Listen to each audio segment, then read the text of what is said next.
forget to do that before we start the show.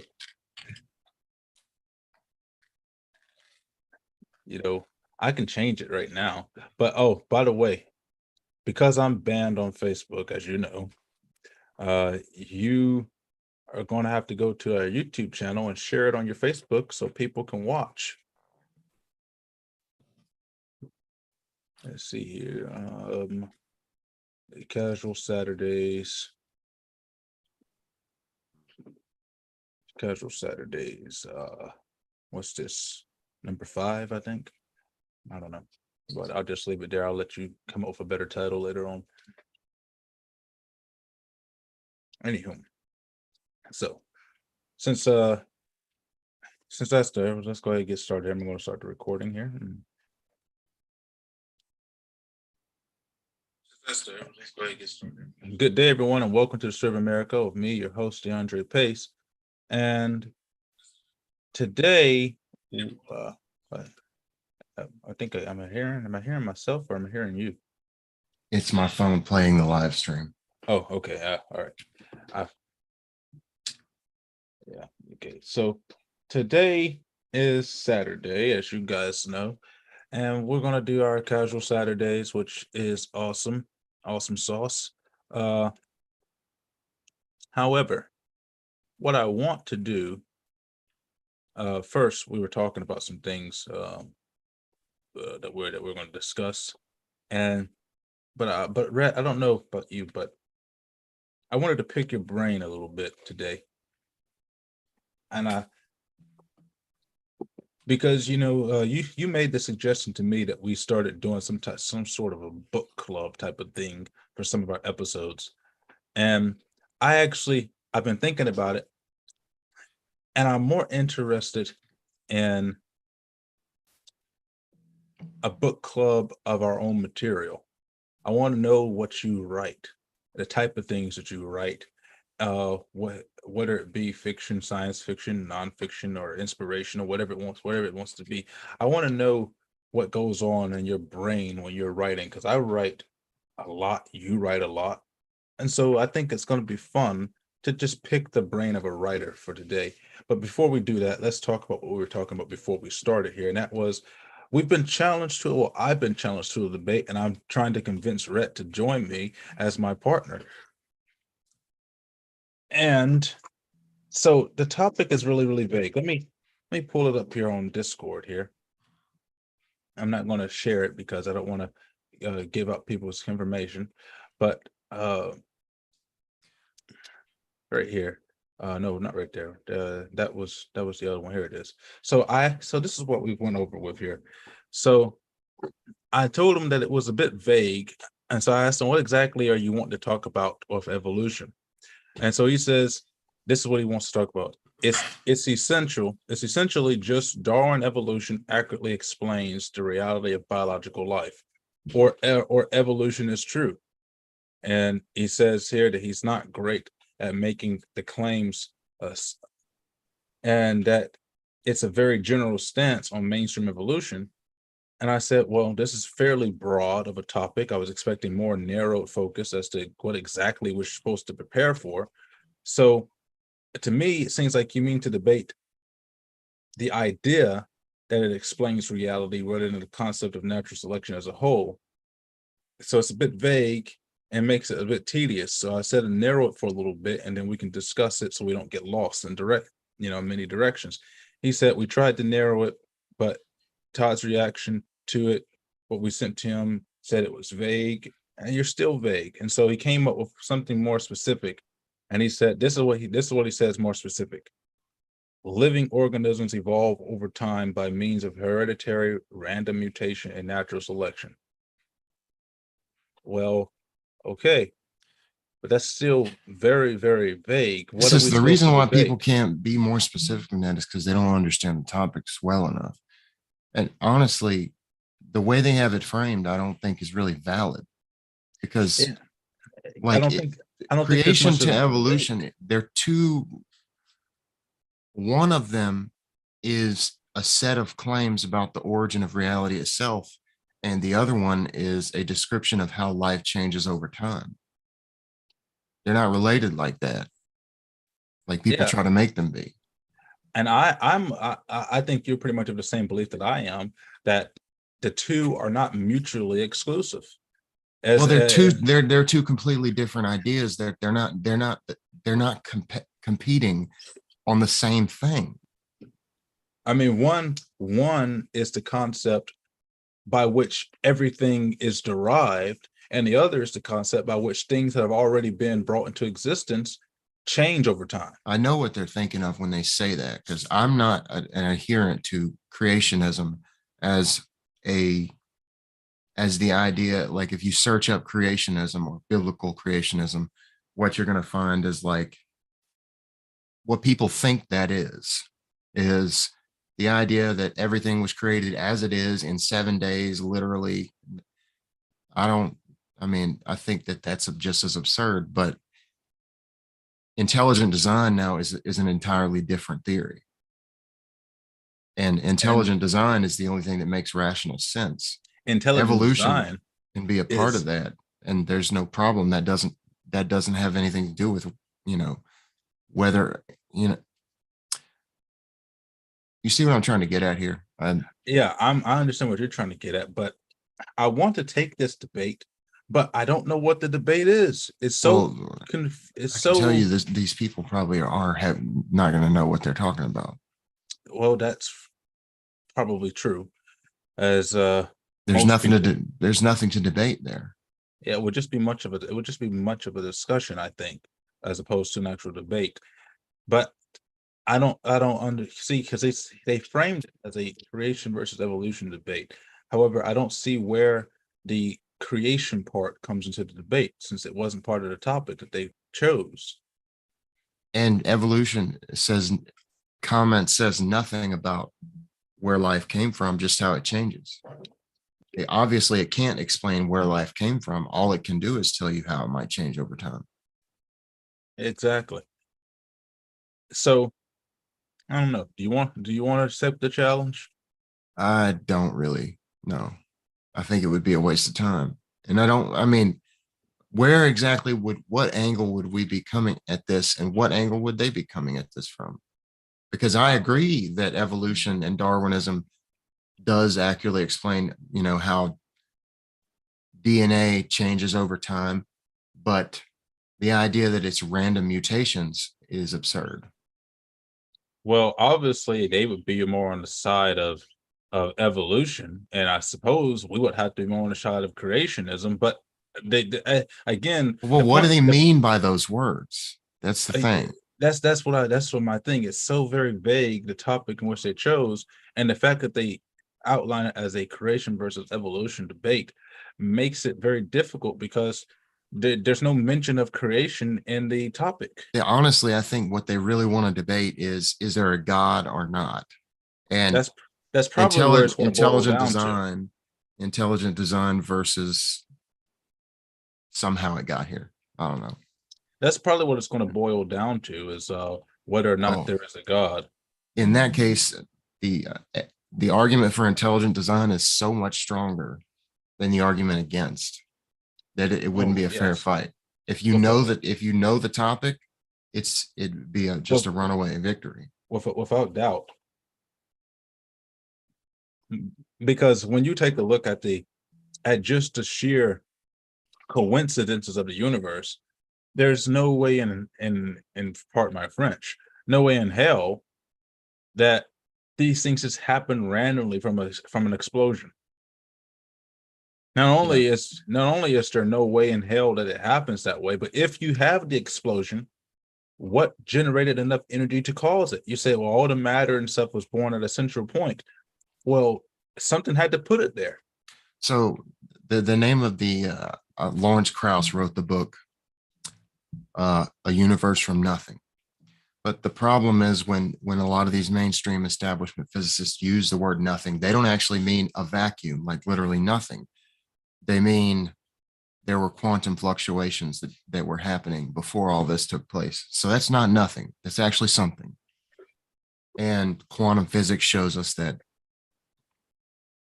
when observed, a wave function will collapse to particles in a defined location. But If there is no one or nothing observing the wave function, then it's just a wave. There's no particles there. So it it seems to me that a primordial consciousness would have had to collapse the wave function into existence if they're already admitting that quantum fluctuations were there. Yeah, and see, for me, it comes more down to uh the concept of as a writer in many respects, and as a scientist in many respects, the concept that anything happens by chance just doesn't work in the realm of science. Well, things happen by chance, but that's just from our perspective. But usually things that happen like in our lives, let's say synchronicities, the way that we experience things like that, strange coincidences as we call them, the way that we experience them, they seem to have a numinous quality, like a sense of awe, or like the chances of these things occurring together are so slim that somebody had to have planned it.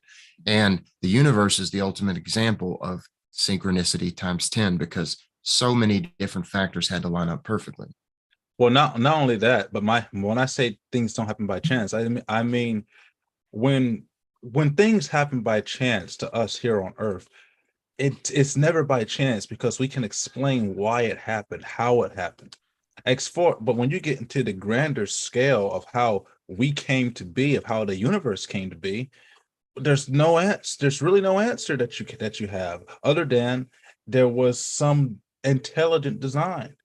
That's the only answer that people can ever come up with, because to go beyond that, to go into the metaphysical or beyond the fourth dimension or 10th dimensional beings, whatever dimensions, however many dimensions they are beyond the third, um, is something that we just can't fathom to begin to explain those type of things. It's on a different realm of reality to what we can explain. So when we're talking about the concepts of birthing the universe, or the process in which human life came to be, we don't have an answer for it. And so we assume that it just happens by chance. But no, if we follow the chain of events in science, the way that we have come to piece together the answer to everything else, it literally cannot happen by chance. There has to be a source to everything. Yeah. Well, and we really can only talk about things like this in analogical terms or metaphorical terms, because there's really no way for us, being for the most part bound by space time, to really talk about what's outside or what's beyond this. It's like, I don't remember who made the quote, but it's like Hamlet going to look for Shakespeare. It's just not going to happen. He wrote the story, he's not in the story. Exactly. And and that's the reason why I wanted to kind of pick at your skull a little bit about the way in which you write, because I I always kind of feel like God, in many respects, is a writer, and he just wrote a story and put us in it, and he's just outside of the story, looking to make little revisions here and there until we've got the perfect civilization. And we, as writers, kind of experience the same type of thing. I know you probably don't deal in much of the art of fiction or nonfiction as I do, or fantasy genres, but I'm sure you've had the same sort of idea of how much power you have over the world in which you create between those two pages. I have written a little bit of fiction, but not much. But yeah, it is, whenever you start to put words on a page, well, let's say before you even start doing that, you are aware of like the infinite possibility of, you could literally put whatever you want on the page. And sometimes it's hard to narrow that down, but once you get going, you know, you kind of enter this sort of trance state, like in the zone. You're just doing it. You're just being, not doing. There is something to that that is magic in a sense. And and that's sort of where I want to get with this. You know, your your preferred genre of writing is what? Nonfiction, usually it's I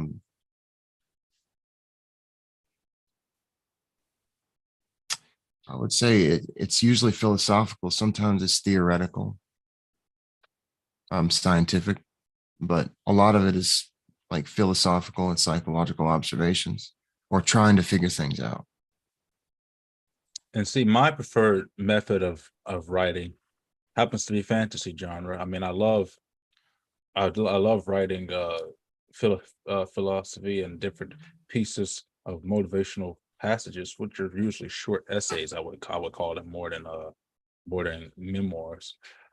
But even in the different types of writings in which both of us have developed into our style, I'm sure you have seen the evolution of your writing, and I guess this kind of ties back to the original topic about the concept of evolution. I'm sure you've noticed how your writing has evolved as you've practiced it more and as you've learned different forms of vocabulary, different words to use in place. I know one of the things that I use as a writer quite frequently is a thesaurus, because I find that when you're writing a script or you're writing a story, you don't want to repeat the same word too many times. So if that word repeats a lot and you're going back and you're rereading it, you get the thesaurus out and you change some words here and there. It's the same passage, but it speaks louder because you've used different terms, even though it means the same stuff. Yeah, I've noticed I don't like obviously I don't like doing if I notice that I use the same word for the same concept like within a couple sentences of each other, I have to change it immediately. But I try never to do it just even like the first draft, but obviously that doesn't always work out. But I've noticed as I've looked over the years how my writing has changed is I I try not to be quite as wordy as I have been. And I don't mean that I don't use jargon or whatever, but I try to cut down on that as much as possible and make it something that anybody can understand for the most part. And see, I've been somewhat of the opposite in that because of the genre in which I write, which is usually fantasy, uh, I need to be more descriptive and less blunt with the writings that I make. And so I've tried to become more narrative. And for me, describing things that go on in my head is a bit more difficult because it's very fanciful. And trying to find the words to describe many of the things that happen without giving an expo, so to say, is very difficult because I don't want to spell out what's happening for them. I want them to envision it. So it's different. Say for example, if I have a character in my story and they have superpowers or whatever, and they're doing a certain attack. Well, when I first started writing this type of stuff years ago, I think I started writing this series when I was in the eighth grade, and I would draw an image, and then underneath the image, I would put in a box the name of such attack, what it does, and define it, and everything like that. Well, I kind of find that to be a cop out as I've progressed in my writing, and I went back and I've revised it and made and changed it. I've left the image, but I've got rid of all of the contextual stuff that goes underneath it, and I just created a more narrative uh, tone about what's actually happening, so people can see and envision what's going on in their head when they see it, as opposed to this is what it does, and it's flatly spell it out for them word for word. Well, yeah, when you're working with fiction, you have to paint word pictures, basically. Yeah, and and it was difficult. It was difficult for me because for the longest time, uh, narrative writing was not something that I did. We all dip and dabble in narrative writings, but I always wrote in a manner that was somewhat philosophical, but there was a lot less jargon, a lot less uh, thematics involved. I used a lot more parallel sentence structure than I would necessarily use in something that's a fanciful world. And so it it made it rather dry. When I go back and I reread some of the older manuscripts, it made it rather dry. So I've begun over the last year or so rewriting all of them. It's a lot of books that I've been writing over the years. And so I decided to rewrite them all because I want to make it more descript without laying it out in front of you. I want people to use their imaginations. And I suppose that's the most difficult thing to try to come across as a writer, because you can never know exactly how someone's imagination works. Well, everybody, no matter what it is, everybody's going to interpret something in their own unique way. And that's obviously one thing that makes everybody's mind is different. Everybody's mind works different. Everybody's going to perceive something completely different ways, and you can never predict that.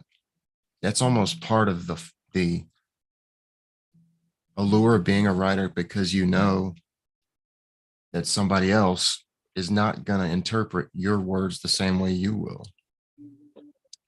And I think that's one of the fun parts about being a writer as well, because, for example, you write a philosophical piece, and in your mind, you have given your answer to what's happening, to what is going on, and the solutions that need to happen. Well, somebody who loves to study philosophy can study your work, or similarly to how we have been studying the work of the founders, and you can study the work and apply it to a different sense, and now it takes on new form and new meaning.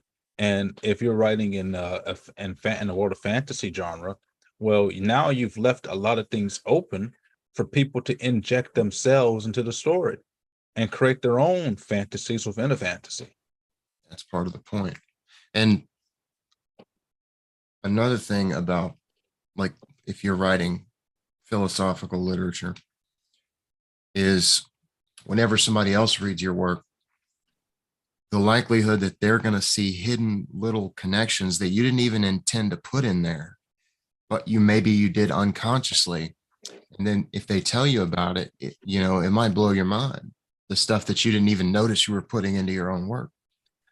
But you know how we always say you are what you eat, and you have to imagine, and I'm pretty sure you agree, that philosophers are begat by philosophers, not so much by birth but by what we consume. If you Yeah. consume philosophical readings and philosophical writings, then you are more likely to become a philosophical writer yourself. And not and the thing about it is if it is rooted in sound belief, sound fact and science, then the next generation that comes and writes upon what you left behind as a blueprint of what was going on in your age, it grows and becomes even more encompassing for future generations, and it just continues to grow and magnify. And that's one of the wonderful things about philosophical writings, is that in each era we've talked about the exact same stuff, but in each era, even though it's the same, it has grown because of the outside influences that affect that time period. Right. Philosophers have intellectual offspring, you know.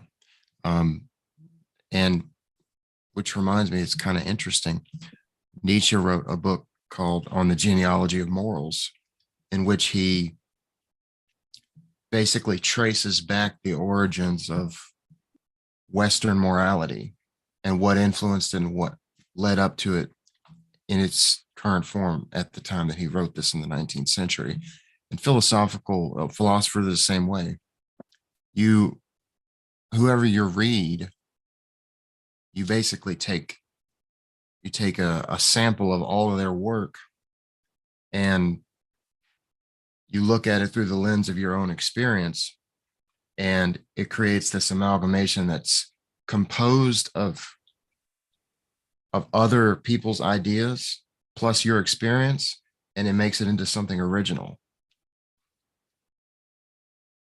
Well, yeah, and that's the I suppose that's the writer's dream, so to speak, to produce those intellectual offspring, to produce new writers, um, people that can continue the vision of what you have left behind, so to speak, the grandeur of being immortalized in your work.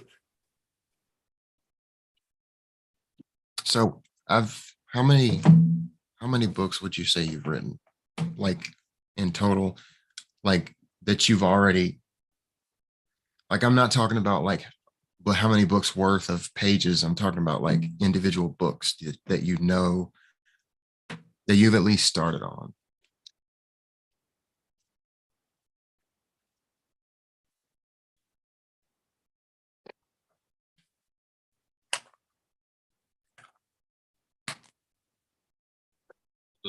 By my count, looks to be about 17.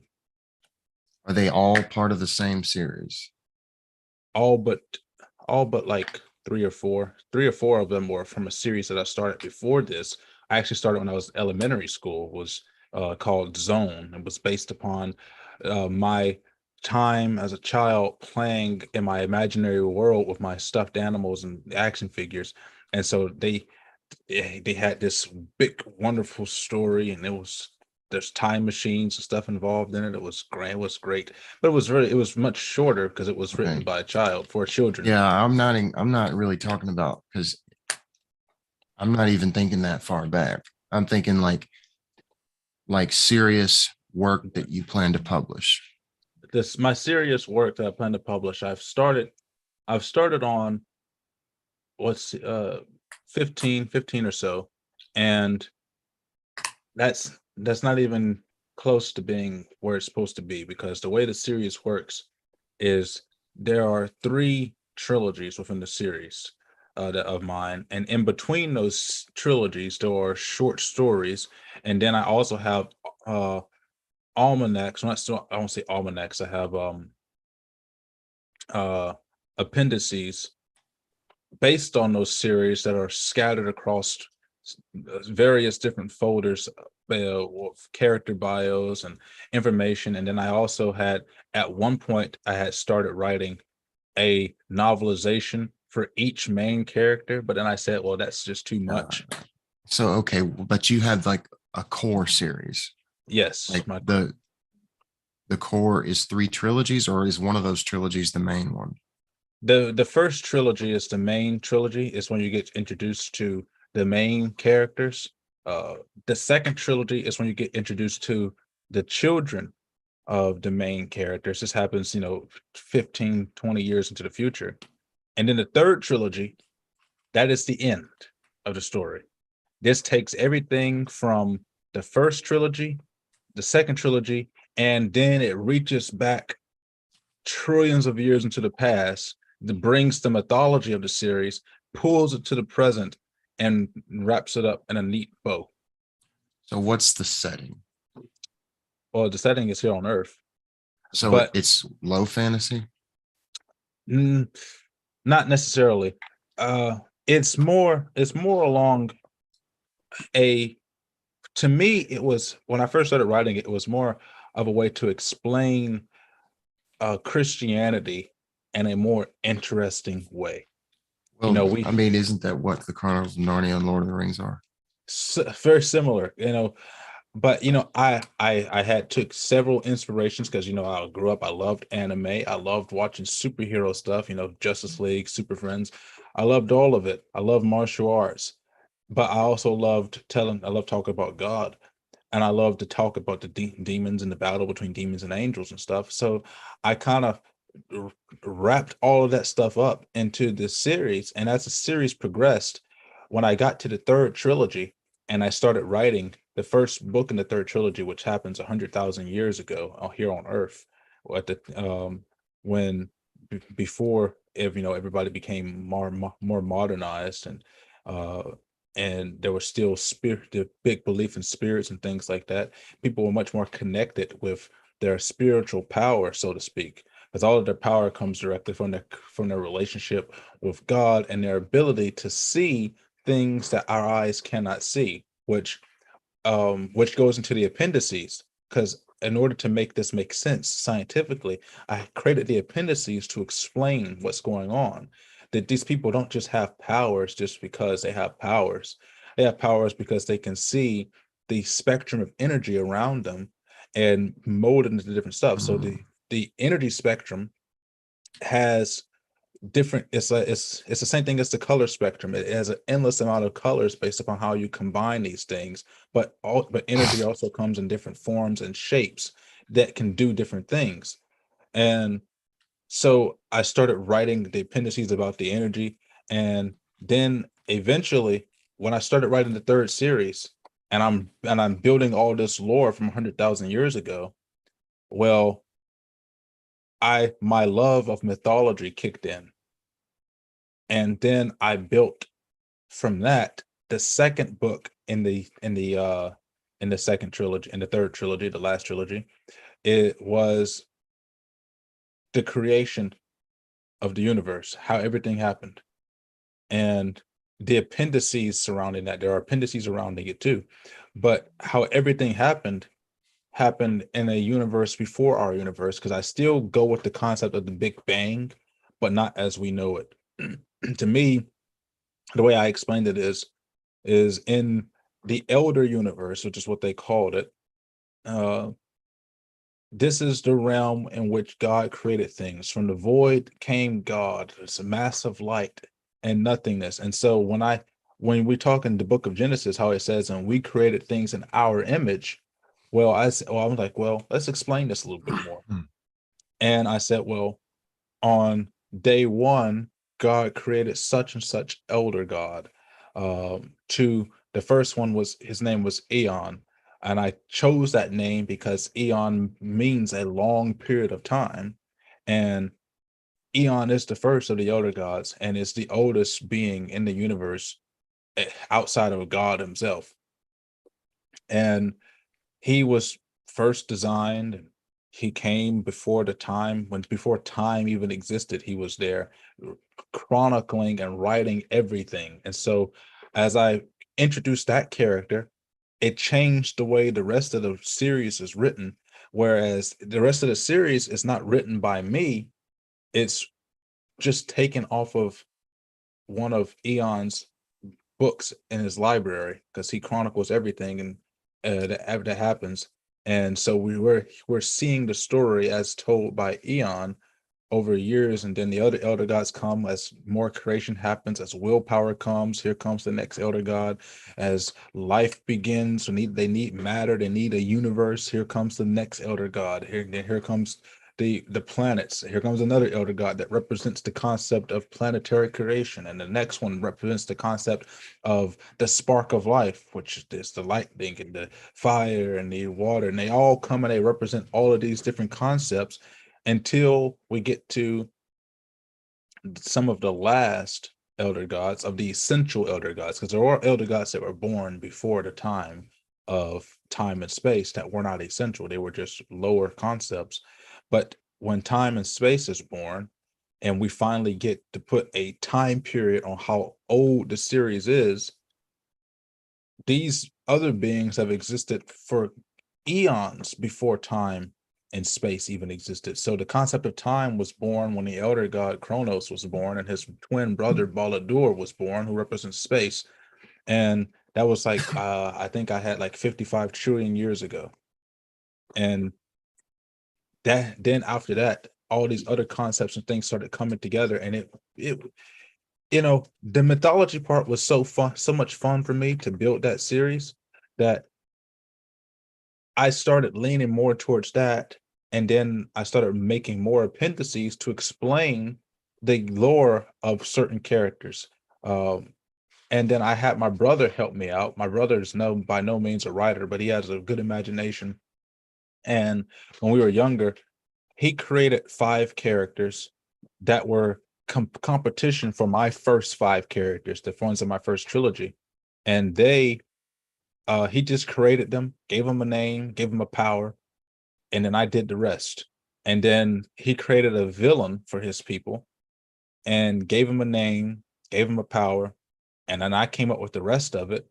And the series exploded because his villain character, uh he bridges everything together. He shows up in the last trilogy, which bridges everything together because he himself is very, very old. He's not the oldest character in the series, but as far as mortals, human based characters, he's the oldest. He is the first biological offspring of an elder god. And his but he's unique because the way I had did it was, um all of the essential elder gods in the series had been, after they helped God create everything, God gave them the ability to create one thing that will exist on all planets and all dimensions, all universes, no matter where. And so everybody did that such thing. One person created the elves, one person created the titans to guard the planets, one person created magecraft and blah blah blah. Well, this one elder god said that he wanted to create a sun that was perfectly and unique, and he spent like 50 trillion years uh studying wares, making his craft, building this perfect soul. And because he could not create an immortal life, he asked God to give his son an immortal body of an immortal life. And God granted it to him. And that's how this villain, so to speak, in my series, there are no real true villains. Villainy comes as a concept of the mind, as a concept of you know acting upon sinful thoughts. Lucifer's in there, obviously, since there's angels involved. He's in there, but he represents such a minor part of the story that he kind of gets mentioned in passing multiple times until he's finally introduced. But it became so much bigger than what I wanted it to be, because I started to evolve more as a writer, and I started to implement more things that I enjoyed. And then I started writing it more, and I started enjoying it more. And over the last several years, I've been writing more of the appendices as opposed to the books themselves, because I've enjoyed building the lore behind everything. And I felt, well, I'll build all the lore and then I'll finish the manuscripts. But the more I write the appendices, the more lore I create. And so it becomes harder and harder to get back to the manuscripts. And I guess that's an issue that plagues uh fantasy writers, is it's never good enough. You're always introducing new stuff, and it throws off the balance of the series. I'm not sure if you've ever had that problem with some of your writings. No, it seems like once you expand a fictional universe past a certain point, it becomes exceedingly difficult to avoid plot holes at every turn. And then you try everything that you can to fill in those plot holes. And so what I've decided to do was, rather than fill in every plot hole, I read an appendice about it. Between each trilogy, there are short stories and appendices, and that builds on the back of the lore. It's like, for example, how George Lucas did with the Star Wars thing. Uh, Star Wars is a huge universe, but if all you went by was the movies and you didn't know anything about the comics or the Clone Wars, anything like that, you'd be missing and be wondering, well, like for me, when I went to go watch uh that first Star Wars sequel remake, whatever it was, fuck it was. When I seen Leia flying through space with the Force, I'm like, can she do that? Could she always do that? And so you go back and you look at the comics, the filler information, so to speak, which is canon to everything, but it explains some of the loopholes that you see in film and in film adaptations. And that's what I do. I said, well, I just make the appendices and let people's imagination fill in the rest of the gaps. I've got several book ideas, but one that I'm the most, I would say the furthest along, and I've probably got 60 or 70 pages of it. I don't know what I'm going to call it, The but one that it's like a collection of like dreams and observations and, out of body experiences, stuff like that, and philosophy. the one that I'm furthest along with is actually the one that I'm rewriting. I started that one in ninth grade, so my writing style has evolved. But that book was nearly finished. It was I was at 350 pages already written. And I've lost half of the book because the journal that I had wrote it in, it tore apart. And so half of the book, I've lost it. I don't know where it's at. So I had to rewrite it anyway because when I first started writing it, I started writing it in pencil. So it's been, closed for so long, but the pencil started to fade away. So it's hard for me to read everything and put it back in. So I started rewriting it. And so basically I'm just retelling the entire story fresh without the manuscript to go on. And it's my series. I can do whatever I want. But originally when I wrote that back all those years ago, that was the manuscript that I used and I went by. And so now I got to redo the whole thing because I've lost that manuscript. And so, I'm writing it, I'm typing it, and I'm editing it and tweaking it over time. And at the same time, I'm also writing a autobiography of sorts, more of a collection of my thoughts than it is actual autobiography of myself. But I'm writing one of those too, and that's the one that I'm planning on trying to publish by the end of the year. But I doubt I'm going to meet that time frame because I have not written in that book in a good while. It's been a couple months since I've actually written in it. I don't even know where I put the book at now that I think about it.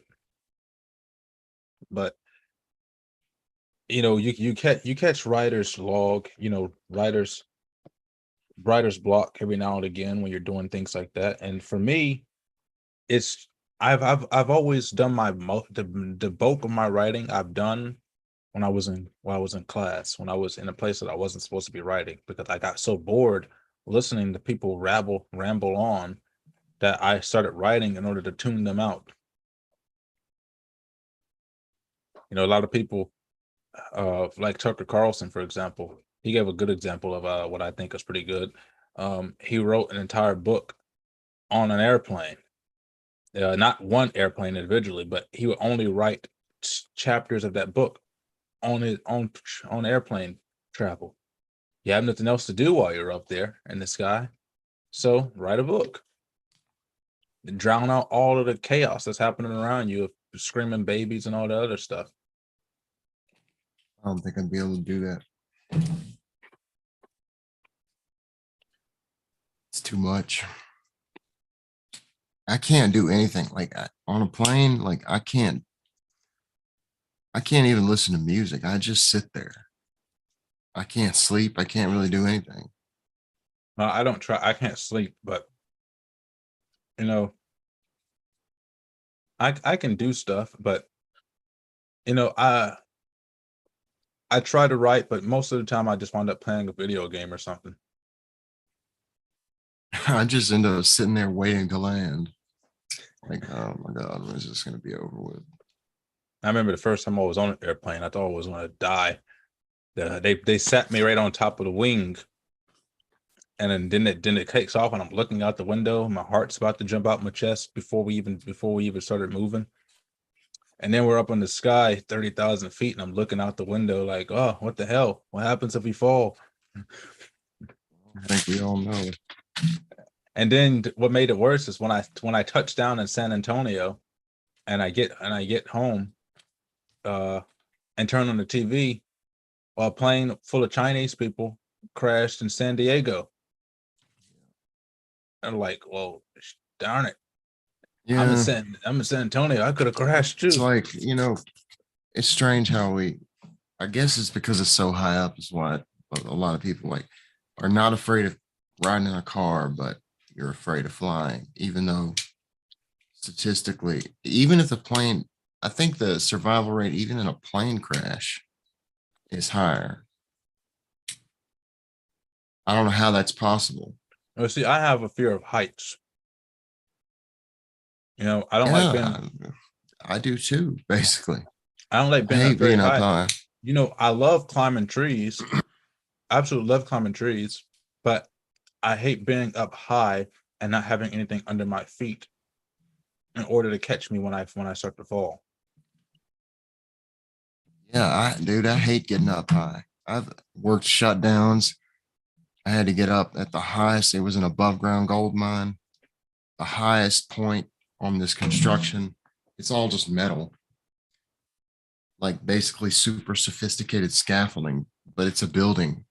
It's like a plant. And I had to get up at the highest point. The stairs are like super narrow. There was just enough room for me to sit down. I was doing hole watch while these guys were welding way up here. It had to be like 200, 300 feet. And I'm also not a thrill seeker. I hate of a passion roller coasters. Absolutely hate roller coasters. I hate I hate them because I don't understand. I don't understand the need for the thrill of danger. I get it, but I'm just not a thrill seeker. I don't like roller coasters either. I will never ride a motorcycle. I've never even driven my car over like 80 or 85 I don't because I mind. see it as an unnecessary risk. The variables that you can control decrease as you go faster. I don't mind motorcycles. I've ridden several motorcycles, four wheelers, and I've driven my car at 120 miles an hour. I Um, just won't do that. I don't It's a risk that it's not worth taking to me. I don't have a Trying to, problem with that because I have a lot more control over it. you think you do, but the thing is, when you're going that fast, you really have no control. If anything happens, it's over with. Yeah, that's true. But as opposed to me being on A roller a coaster roller is coaster, much safer than riding your car at 120. I don't know about that. Uh, Statistically, it's a fact. So, and so, I just don't have. riding a roller coaster is not really risky at all. I don't know. I don't like roller Minuscule. coasters. Riding your car at 120 is extremely risky. I don't like roller coasters either. I'm just saying that's true. I don't ride them either, but it is less risky than And speeding that quickly. you know what I hate Quickly. more than the roller coasters? I hate those rides that swing up in the air and then back around. I like, I don't like the force of G forces on somebody like that. It just, I oh, don't like any of those rides. I don't like. There's very very few rides that I will ride because they're. I just don't. I'm not an adrenaline junkie. I know that they're mostly safe. I just don't want to be frightened in that way. I have a weak heart. I don't want to be running around dying from whatever. Why do you think you have a weak heart? Do you know that to be a fact, or you just think that? I know it to be a fact because my heart has palpitations all the time, and I have come awfully close to having a few heart attacks, according to my doctors. Why? I suppose stress. Do you have a bad diet? I mean, Yeah, at your age, typical black person diet. Though I do, yeah, that's a bad diet.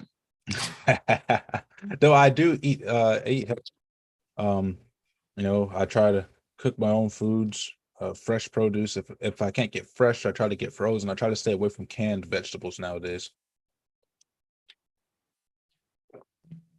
I just, genetically you have a weak heart. I don't see how, maybe that's what it is. I don't know. I'm also premature, so that could also be a reason.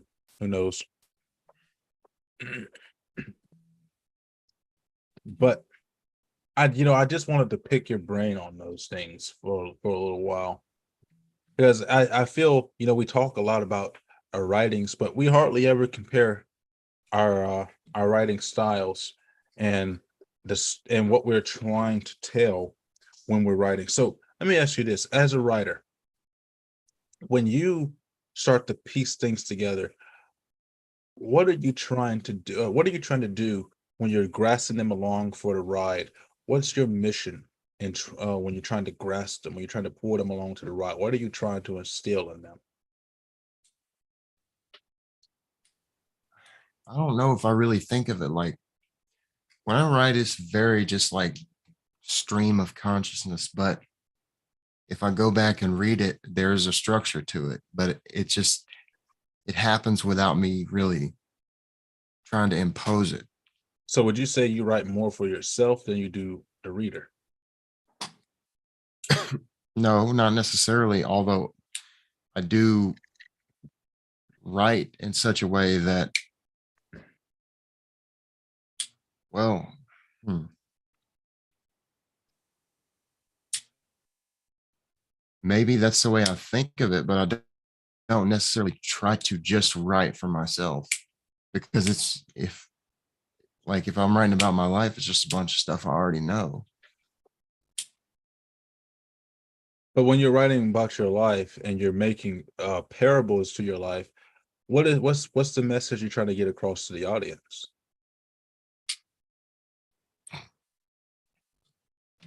Um,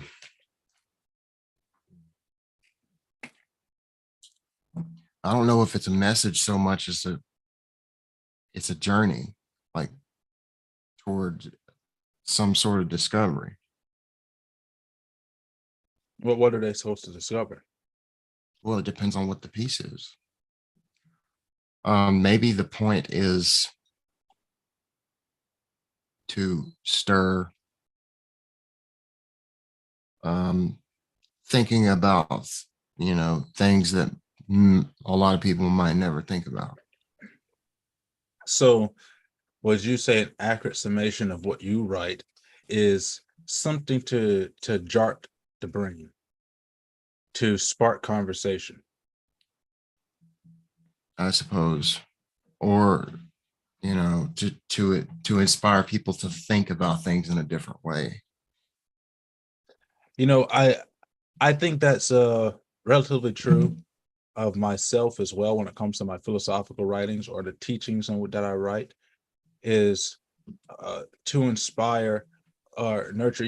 There was a time when I was doing the website Ministry Inc., where I decided to come up with a mantra for what ministry means because we're not a church website, contrary to the name.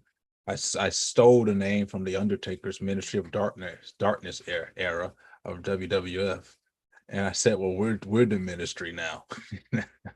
uh, at first we were the allegiance or some lame shit like that. Then I said, okay, we're the ministry. And but I said, well, let me give a mantra to this. And I said, well, the first M was like to motivate, and the I is for inspire, and N is to nurture, the spirit. The next I, um, something else, I can't remember what it was. Nurture innovation, I think it was. The T was to build trust. The R was to reach beyond the stars or some nonsense like that. And the Y was something about your inner strength or something like that.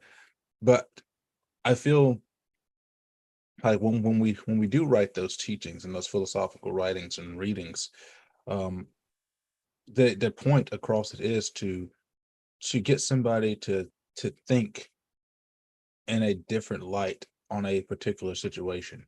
For example, I wrote a piece called on morality, complacency, and security a while back, and this was all about whether or not the wall of could be racist, or whether or not the wall could be evil. And I used a lot of alliteration, not alliteration, allegory, should I say, an analysis and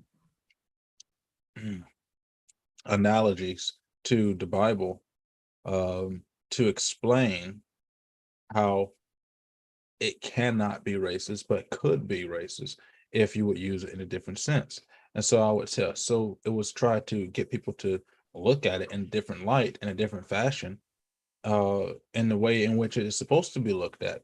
Because I highly doubt that anybody would be willing to say that God is a racist when he has a wall erected around heaven. If you're going to take that example of New Jerusalem literally, which is 12 gates out in the cardinal directions.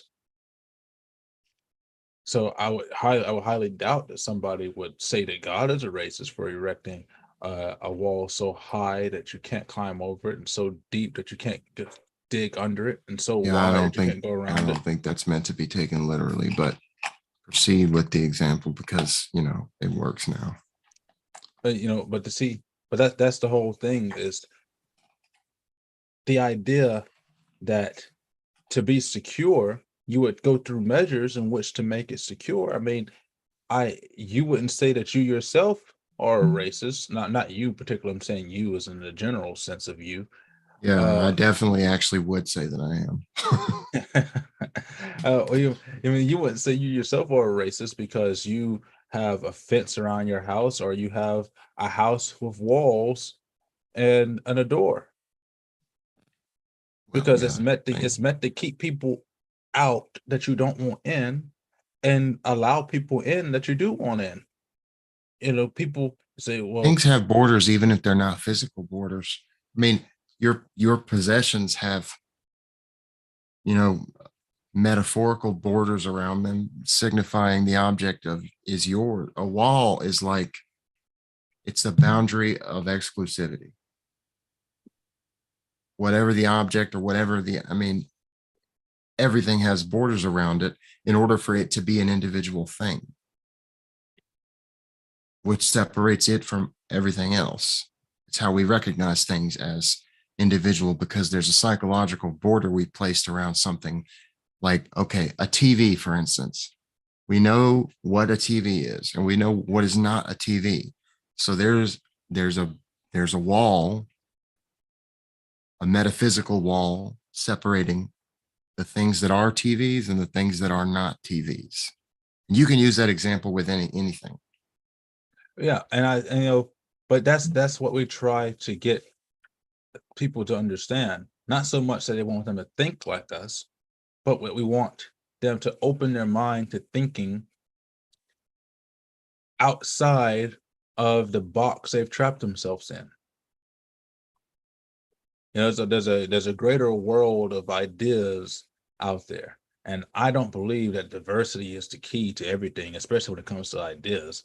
But I do believe that if you refuse to accept that there are other ideas out there, then you're doing yourself a grave disservice, and you will never be able to see any advancement in your life, and particularly your intellectual life. Yeah, I think most people probably. So like when I try to write something that's philosophical, I don't leave any perspectives out of the mix. I try to incorporate as much as I can and try to be as impartial as possible while still remaining logical. But I forgot where I was going with this. Well, I guess let me see if I can help you get back on track. Uh, I'm very similar in a manner.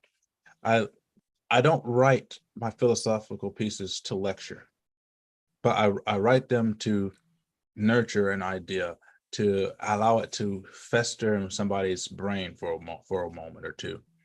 I don't leave any stones unturned because I don't want to leave an impression of something in which I'm not. I don't want to allow a highway to be remained open to go someplace that my message was clearly never intended to go. Yes, I don't want to leave anything unconsidered though. Because if I leave something out and somebody realizes that I've left something out that's like major, then that's a problem. And that perhaps poses a threat to the central argument I might be trying to make. So I want to address every possibility with any given topic. Which is a good way to do things because it forces you to make sure that you know what you're talking about before you start writing.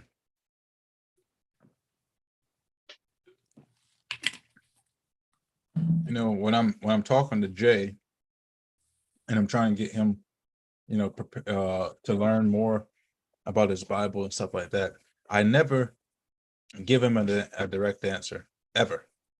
I could, but I tell him, what's the value of me giving you an answer that I already know the answer to when you could look it up yourself? I don't do that because I don't know the answer. I do it because if this is the way that I say things. If your convictions are not true, they can be shaken by the smallest argument. And the only way to know whether or not your convictions are true or not is to study everything there is surrounding your argument.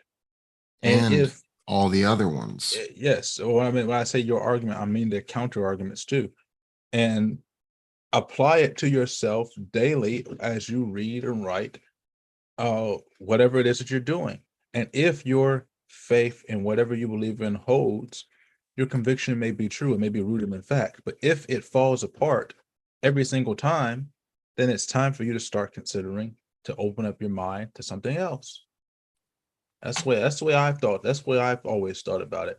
It's not so much that I don't know, but I want you, Jay, when I'm talking about you, I want you to do the work to make sure that you know what you're talking about before you start talking to somebody that will come at you and challenge your convictions. And then now you come back to me doubting yourself, doubting your Christianity because you didn't understand such and such thing because you didn't take the time to research what the argument was Yeah.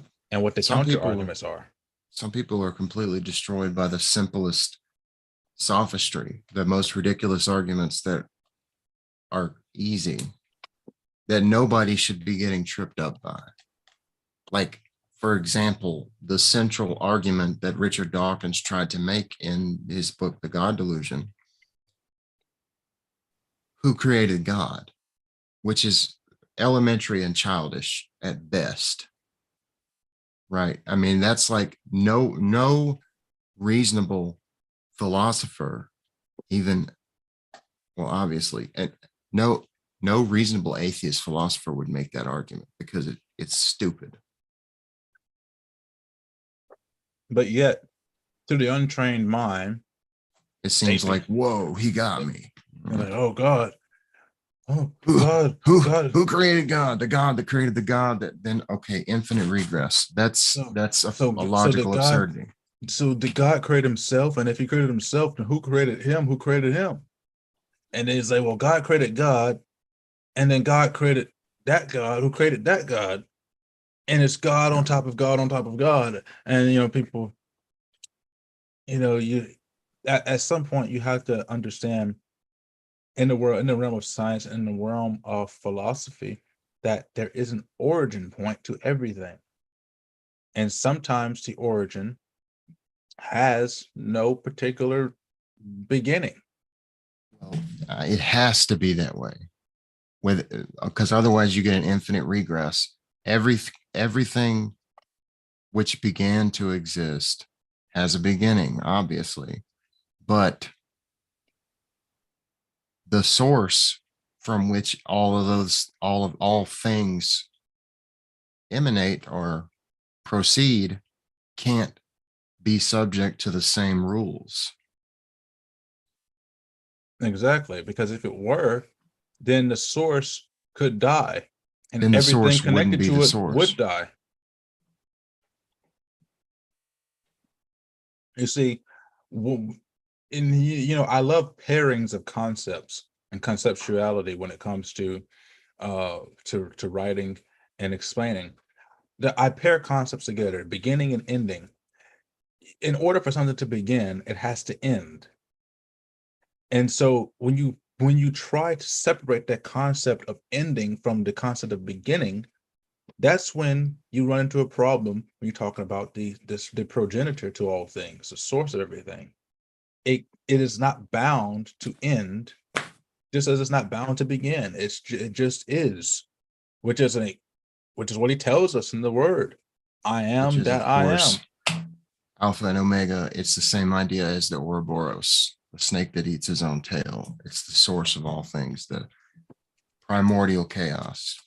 Although the primordial chaos seems to be something separate from the source, but the representation in the single image of the Ouroboros is, it's a fascinating image. It's a symbol that's appeared everywhere all over the world. Yes. The Ouroboros is one of my favorite pieces of alchemic uh,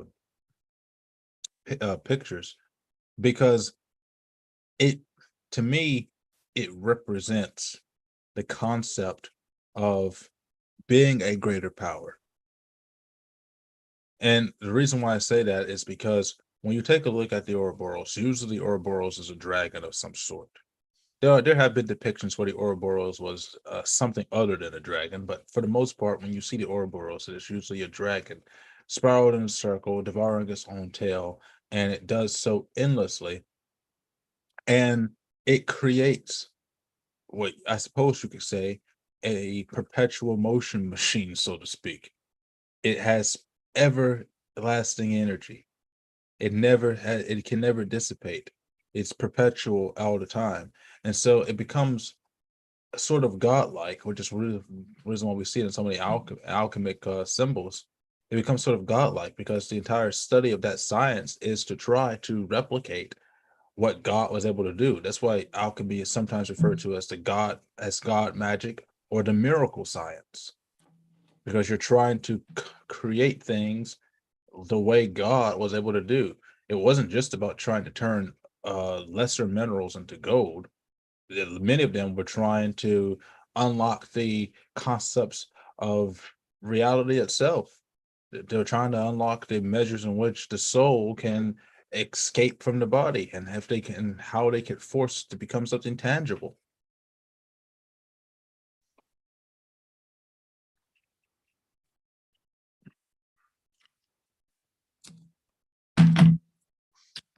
Alchemy is, I would say that it has a lot to do with psychology. At least from the Jungian perspective, because he actually wrote a lot about alchemy. You talk about Carl And Jung. yes, and mythology and religion. And he incorporated like every subject that I'm like the most interested in his collected works. Yeah, you have a fetish for Carl Jung, the same way I Oh, do for Thomas Sowell. I would say so. I mean, I wouldn't put it in those words, but I suppose it works. Okay, I'll use a different word, an attraction. I mean, Well, it's that's less that's how that's intense. that's also a bit odd, but you understand my phraseology. That's all that matters.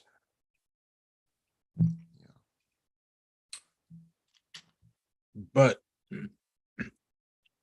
we talk a lot on this show about the concept of psychosis and psychology, and how that affects our philosophy and our way the way that we think. In psychology, which method do you think that you are more likely to subscribe to? What do you mean by that? That's kind of general. Freudian, Maslow. I mean, what type of psychosis do you believe to not I would say Psychosis. psychosis, not the right word, but what type of what type of measure are you of the same idea of the id, and everything is based on a sexual instinct, as many people would say Freud was all about the Oh, sexual I think you drive? already know the answer to that question because I literally just said it. No, I do think that Freud had some useful ideas, but I don't think that he was fundamentally correct in the structure of the psyche. Like the idea of, well, he was the one who gave us the idea of the subconscious originally And the and preconscious. dream analysis, but he did not really have, he was more of a materialist. Like the id, the superego, and the ego, that's his structure of the psyche. Yes. But I I I think Jung was closer to correct with his idea of the collective unconscious, the personal unconscious, the shadow, the anima slash animus, the ego. Um, and there's one other part to it, the self, which is the self would be the totality of your being across time and space. So what you could think of in terms of, if you wanted to think of it in like spiritual or new age terms, that would be your higher self. Maybe some people understand it better that way. But the ego would be like you as you are right now, the you that you think of yourself as. The shadow is all, you can become conscious of the shadow, which is really the first step. It's basically your dark side. It's everything that's like frowned upon by society, but you know it's there and everybody has it. And the personal unconscious is just, well, it's just like it sounds. All the You parts know, of your personal being that are unconscious, and the collective unconscious is the collected unconscious of the entire human race, you which know, is where I the archetypes come from. I think well, yeah, archetypes are a really big thing, and and concepts. I suppose you could say archetypes and concepts are relatively the same thing, with a few things that are exclusive to each category. Um, but I like the idea of the shadow being the first step, because I've often said that the first thing that one has to do in order to to accept any change upon anything is to accept that they are in total control of everything that they do in their life. There are things outside of you that you have no control over, but when it comes down to it, anything that enters your semi-permeable membrane that surrounds your area of influence is directly a correlation to what you control. You control everything that enters your personal space. You control everything that you desire, that you like. There's nothing that you can't control. And I definitely disagree with that. well, let me finish here. And I think that the idea of expressing and knowing the shadow of yourself, the dark side of yourself, is the best way to take to take accountability and responsibility for certain things. When you understand that that you have this dark side that has these desires, but you, I don't want to say your light side like a Star Wars thing, but I guess that's the best type of phrase. But your light side, or the positive side of you, has to have greater strength and integrity to resist the temptations of the dark side.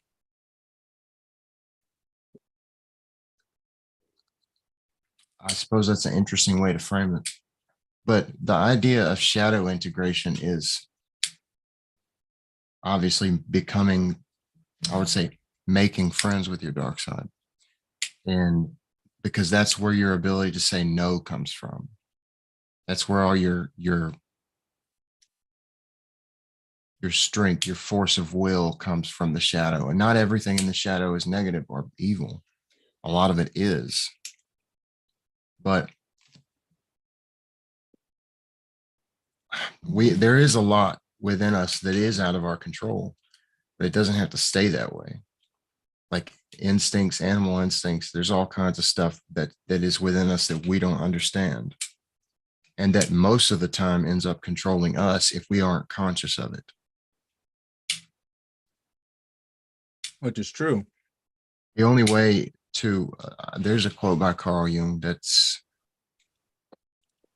until you make the unconscious conscious, it will control your life and you will call it fate.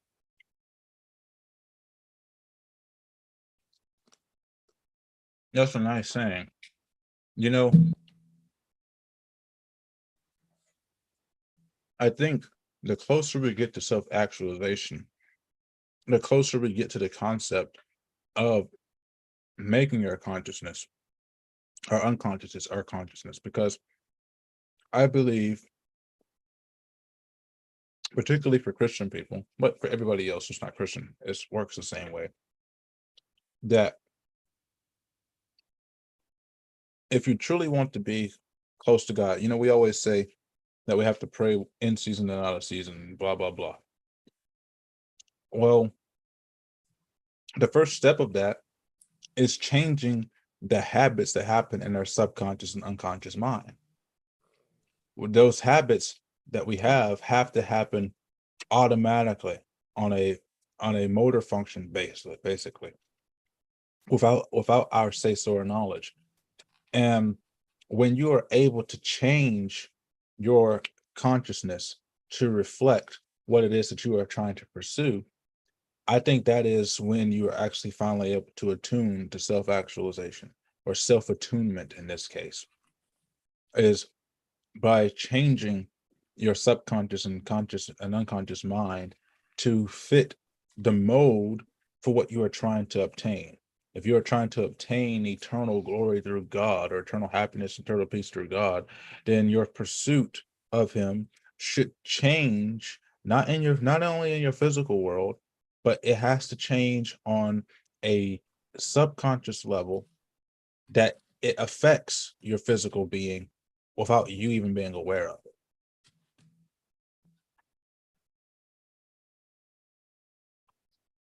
Yeah, I basically agree with what you said there, man. Well, we've got about 20 minutes until we're done. I really don't have, I mean, unless you have something else to talk about, I don't. Well, I'm I kind of was just, I don't know, dude. I'm kind of just sitting here listening, I was trying to gonna. say something or comment or whatever, but I'm just like, Oh, what are you high or something? no, I'm just hungry. I gotta go eat. Hungry. Well, you know that that goes to another conversation. What do you fancy yourself as a cook? What? So how do you think of yourself as a cook? Are you okay? You're a good cook? Yeah, I'm pretty good. No, what do you think you cook best? Meats or vegetables? Um, Anything. That's a cop out. Yeah, I can cook anything. How's that a cop out? Well, I said, what do you think you cook best? Meats or I don't vegetables? necessarily cook one better than the other. I mean, I cooked in restaurants for like years. I can cook anything. You can cook anything, huh? Uh, what about souffle? I've never cooked a souffle, but I'm sure that I could. Have you ever eaten a souffle? Yeah, What did it taste like? I don't remember. It's been a long time. I should have known you were going to say that. See, because I was thinking about doing a souffle myself. Like, I don't know if I like it, and so I hate to waste food.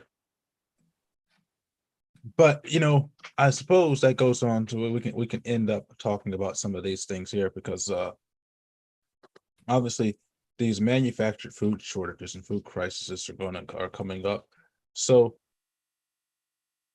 and I know you and your grandmother started growing your own garden and stuff, your own vegetables. Uh, what else have you decided to start doing on your own, the way that people used to do it back in the olden days before everything became industrialized or more convenient? Like for me, I've been making my own pastas and stuff like that. Making my own pastas. We have chickens at my grandmother's house, so we go out and we get the chickens, and probably going to get some cows, and we get the chickens and we get milk and stuff of that nature. And obviously growing fruit and stuff. But I mean, your grandmother, you make preserves for like jelly, jam, things like that. You're making things, anything like that. No, but I mean, I've talked about like pickling some things, but no, we haven't. We have a blueberry tree or bush or whatever out back, but it doesn't produce that much because apparently you need two of two different varieties to Yeah, it like a needs male and a more. female. Yeah. But I've noticed the fruit trees. I mean, I've said this before about Hurricane Katrina being an evil storm. Uh, Everything, all of the fruit trees. We lived at in Socher, in the middle of the woods, was surrounded by huckleberry bushes, black cherry trees, blueberry bushes, blackberry bushes, pecan trees, scuppernong or muscadines, some people like to call them. Uh, even the honeysuckle. Everything died and never grew back. The blueberry trees died. The blackberry trees don't. Blackberry bushes don't grow anymore. The huckleberry bushes don't grow anymore. The pecan tree, it doesn't produce even a single leaf to this day. You know, as a matter of fact, the only things that actually produce any fruit are the trees that are in my grandmother's garden. And for the longest time, those were riddled with worms. The plums were riddled with worms. We used to have wild plum trees out there, and everything just died off in that storm. Nothing's ever came back and grown the same. The blueberry trees or the blackberry bushes or anything. I don't know if that's a correlation to why you guys aren't able to get anything off your tree, but you definitely do need two. They pollinate one another, cross pollination. Well, it has grown. Like some years it'll grow enough to like be worth picking, but lately it hasn't. I don't think I've ever had blueberry preserves, a blueberry jam. Have you ever had that? Yeah, well, I bought it from the store. Yeah, They have blueberry jam. yeah, Hmm. yeah. All different kinds of preserves and jams and jellies, I've even at had, Walmart. I've never noticed because most of the time when I go to to go get my preserves, I'm usually looking for strawberry or I'm looking for apricot. I don't know if you're an Mm, apricot guy, but no, I love actually, I apricot really don't know because preserves. I've just never wanted to try it. But I like apple jelly. These apple jelly is I suppose it's because of what I get. If I get apple jelly, it's usually Welch's, and they add so much extra sugar that it just becomes so sweet for me that I can't do it. But Smuckers, and there was another one, I can't remember the name of it, but it comes in a glass jar that has like a handle on it. Uh, and that's what I usually get my apricot jelly and or apricot preserves with small chunks of apricot still in there, and it is delicious. Especially on a warm buttermilk biscuit. Dude, I have this like severe weakness for peanut butter and jelly mixed and just eating it out of the bowl. Oh yeah, I love it. The way I do mine, I take it and I take 2 parts jelly, 1 part peanut butter, and mix it together very, very fine until it's almost the consistency of almost like a batter or Mm, almost like a barbecue sauce. But I put mine in the freezer because I like it to be chilled and cool. And then uh it's just like eating fruit pops. You yeah, just go. dude, it's like so good. And honestly, it's the one thing that like gets me to get up and eat in the middle of the night. I'll just have to get some. But Yeah. sometimes I'll mix it with the that whipped marshmallow spread. I'll throw that in there too. Oh Stir it up. yeah. It's just that stuff, that fluff. Oh yeah. And, those. I love I love doing things that remind me of being a child. The joy of childhood is so amazing that I suppose I never actually let go of any of that when I grew up. My imagination is still just as large as it was when I was a child. And more so because for me, you know, I didn't have any friends. I mean, I had you guys, but none of you guys even knew where I lived until we graduated high school. Nobody could even contact me until we graduated high school. So, Yeah. you know, I had nobody to play with, nobody to talk to after school hours. So my imagination had to be my everything. I had to go out and run around in the middle of the woods with a stick, pretending to be a warrior. Uh, and a lot of that, even now, I'll go if I really am deprived of motivation and ability to write, I'll go back home to Socher and go back in the middle of the woods, grab one of my swords or my or wooden swords or one of my real ones and go out in the back of the woods and act out a scene from the book. And my imagination starts to play and I'll bring my books with me. And while I'm doing that, if I get the inspiration for it, then I'll start to write it right there in the middle of the woods.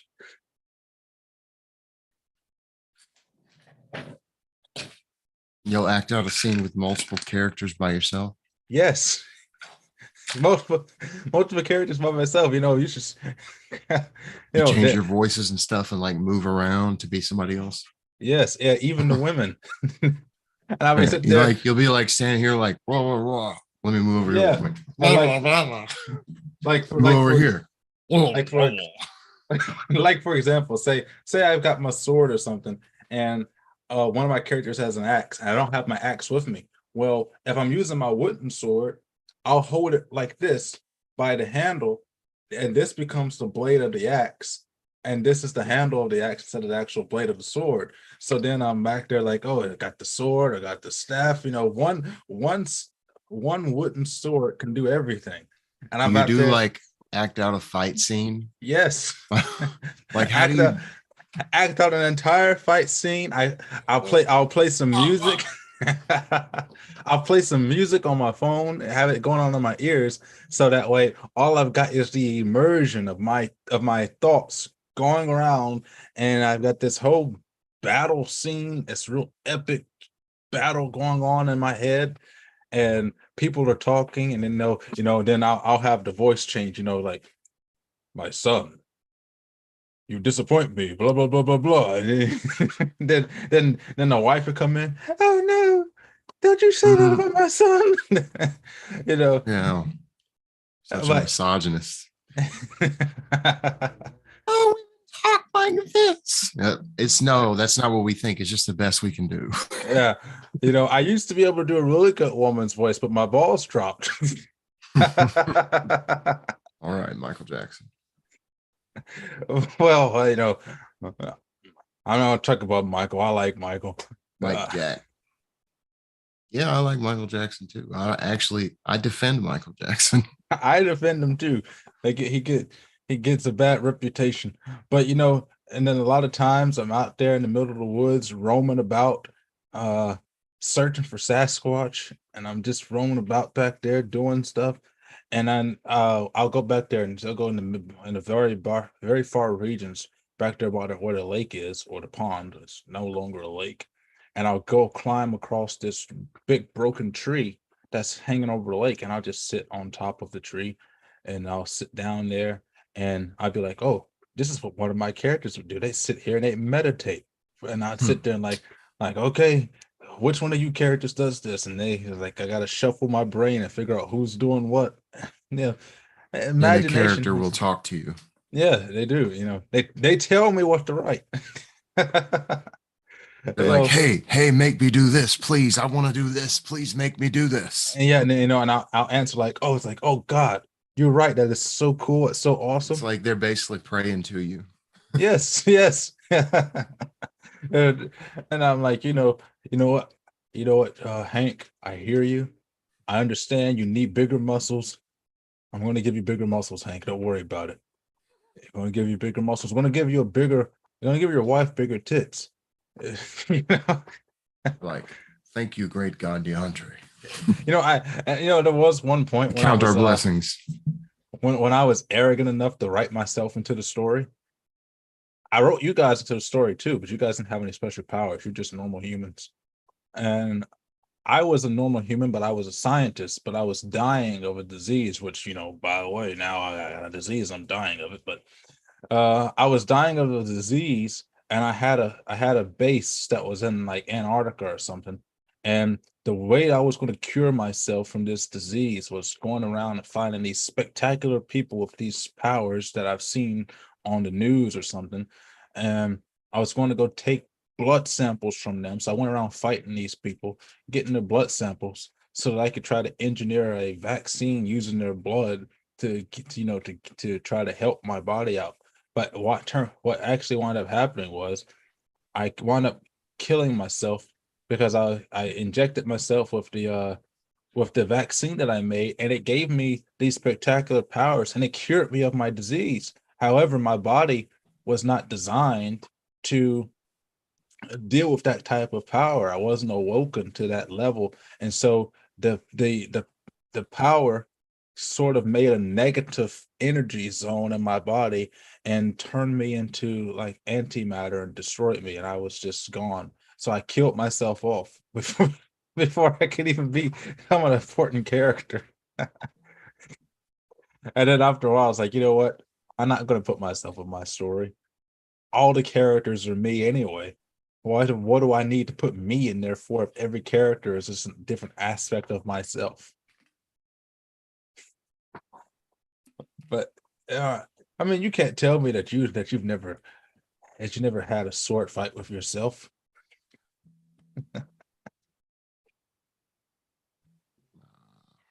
I don't think so. I'm pretty sure Noah has. I mean, I've had like lightsaber duels with other people, like Noah, but I wouldn't say that I'm like, I I might wish like shadow box with a sword, shadow sword fight. I wished that I could have had somebody to have a lightsaber duel with when I was growing up. Nobody ever wanted to do anything like that with me. So This I thing had is like every time I would like deal a death blow, it wouldn't kill him. no one would just get back up. It would like they wouldn't cooperate. Yeah, he wouldn't. He would just be like, it's just a flesh wound. Yeah, you know what? I remember that. I remember I actually did that to a friend of mine when we were in the dojo, and we created a martial arts club at Perk, and we had our bokens, our training swords, and we were in there fighting one another. And he's like, "Okay, we're gonna do the first definitive blow. We're not gonna hit you for real." So it's like, well, you slice that way, and then you had to go fall and die, and I'm like, "Oh, you just cut off my arm. I have another arm. I can still come and fight." They're like, yo, you got to put your arm behind your back. You can't Yeah. use it. It's like tis a flesh wound. It's like, oh God. But then it's like, oh wow, you used two arms, man. It's like God came down and he helped me Yeah, out. you cut their leg off. They start jumping around on Yeah. one leg, Oh, it's like, but they're still fighting though. yeah, it's like you have to do more than that to kill me. Even if you cut my head off, I'll still come and fight. You just have to like do like this, just like Yeah. try to act like you can't see. Yeah, and then I remember we were trying to we were training this one kid who had joined the club, and we were training him to he was going to become our new disciple. And RL was like, "I need you to come and do a good example." It's like, he's like, "Come at me, bro." And I'm like, "Okay." He said, "Come at me." So I picked the sword up and I came at him for real. It's like, then he parried me. He did a good job. He's better with the sword than I am. Uh, but he did a good job at parrying me. He's like, "Well, I told you to come at me, but not like that." I was like, "Hey, we wanted to make it seem real for the newbie." So I came at him with a straight downward chop, and it was really really fun. I guess that's why I love martial arts so much, because part of the training is image training. you see what's going on in your head. And I guess it helps me out with my writing because I get to see these epic duels going on in my brain, and I get to fight my own image just going on in my head. Obviously, I can't do all the acrobatics, flips and shit, and I can't fly, but I just have to pretend that I'm floating around or something like that. And have to pretend that I have more flexibility than I do. You can fly in the astral realm. Yes, in the astral realm, I can do many things. Have I told you, you told me about how you saw yourself in your actual projection. Whenever I see myself in astral form, I don't look like this. I Well, I think it can take whatever form it wants to. I feel like the reason why I saw it the way I did is because it was just coming out of me. It was leaving my body, and so it still had the imprint of the physical body on it. like for me, when I see myself, I sort of see myself the same way I envision the true form of my elder gods. My elder gods, they can take any form that they want, but they all have a human form, to make them be more relatable to the characters so that the characters can speak with them. But in their real form, they're just energy, and they take shape sort of like giant bastions of chaotic form. They still look very relatively humanoid, but they're huge, and they're just like transparent glowing energy. And and sometimes they're not even energy. Sometimes they're literal fire, or literally an ocean that's talking to you. And so, but every time that I've seen my astral form, it's just kind of been this formless mass of golden and bluish energy that just kind Well, of that's probably lingers. closer to like it's almost impossible for us to really perceive or think about. But I do think that what we are is closer to like, there was a bunch of like sun worshiping religions, Yeah, but they weren't really worshiping the sun. They were worshiping light. And the sun is just that's the physical manifestation that we have of light. But usually light is used as a metaphor for awareness or consciousness. And so when I say light body, I don't mean like photons. I mean like consciousness is the energy. yeah. And Um, it yeah, I think it just had that physical. It looked like my physical body because it still had the imprint because it was coming did, out. did you ever get into that palm reading stuff? Because I remember when I was in Oh, middle school or something like that, Tyler Bond, uh yeah, I don't know if that's real or not. he did like a palm reading on me or something like that. And you're supposed to see a color or something, and your color is supposed to tell you about what your personality is, what you are. And like the color that I saw the first time was like a rainbow, and then the second time it was white.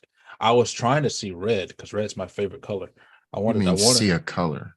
Yeah, it's like when they're doing something. I don't know how, you're just supposed to see Oh, you're supposed to see a color in your palm, and that color is supposed to represent your inner spirit or what your inner self is really like.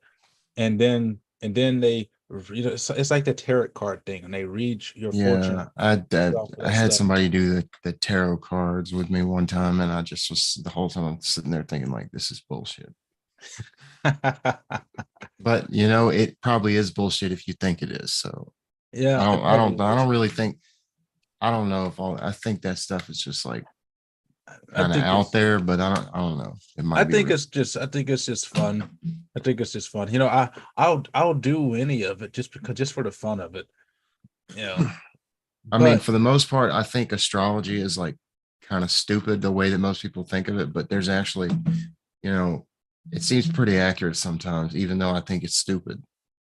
yeah, I love the mythology around astrology, not so much everything else. Well, the modern form it's taken on is kind of stupid, but Yeah, I think that there's horoscope a lot, nonsense, zodiac signs.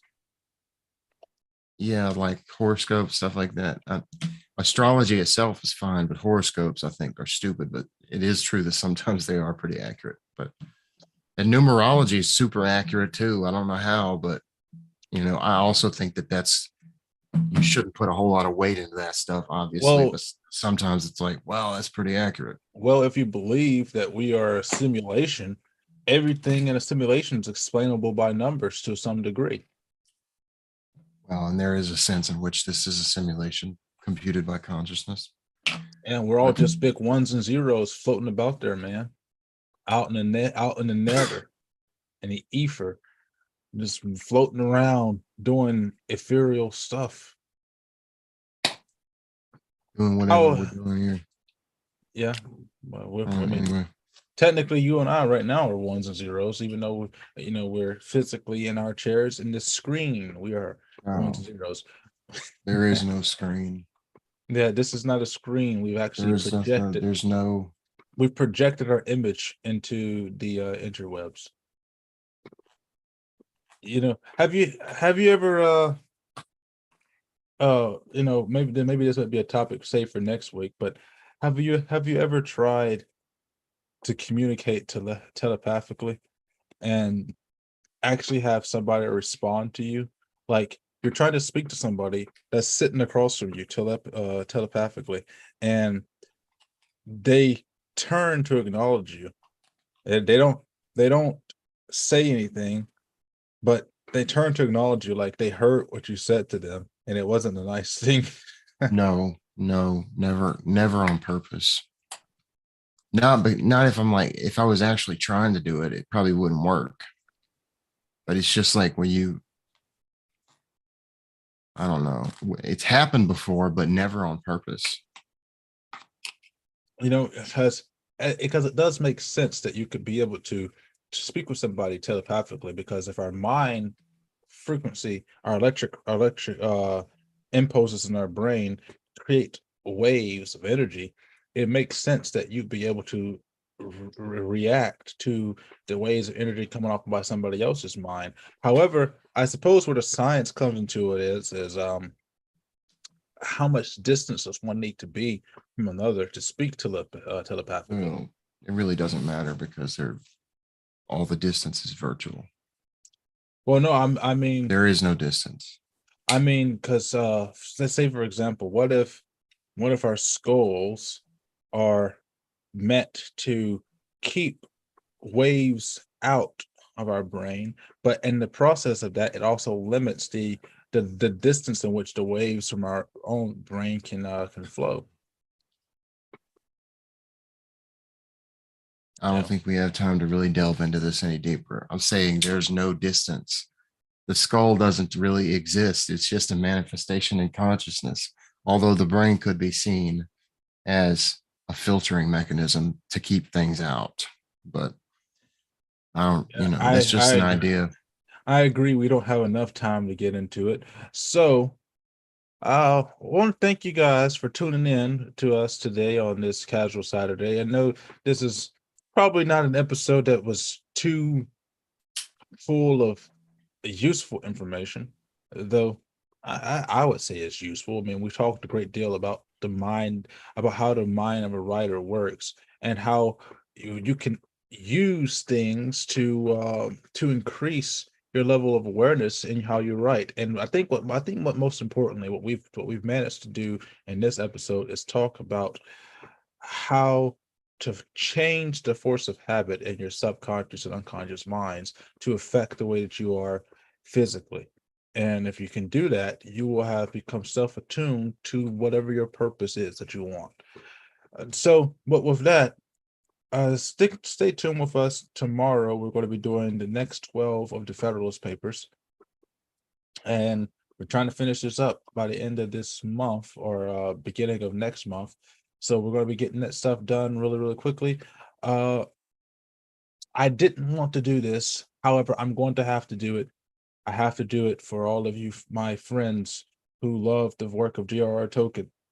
Starting Monday, I am going to do a quick review of the episodes of The Rings of Power on Amazon. I didn't want to watch it because it was so different, but I got to do it. I got to do it for my Tolkien fans. I got to do it. But with that, follow us on Facebook, follow us on YouTube, follow us on Twitter, Truth Social, Rumble, Telegram, everywhere that you can find us. The Story of America with Payson Williams, Story of America PW. Like, share, and download our content on Spotify, Apple Podcasts, Google Podcasts, Breaker Audio, the Pony Express, your sister's ass, wherever you can find us, the Story of America, the Story of America PW. And we are out of here.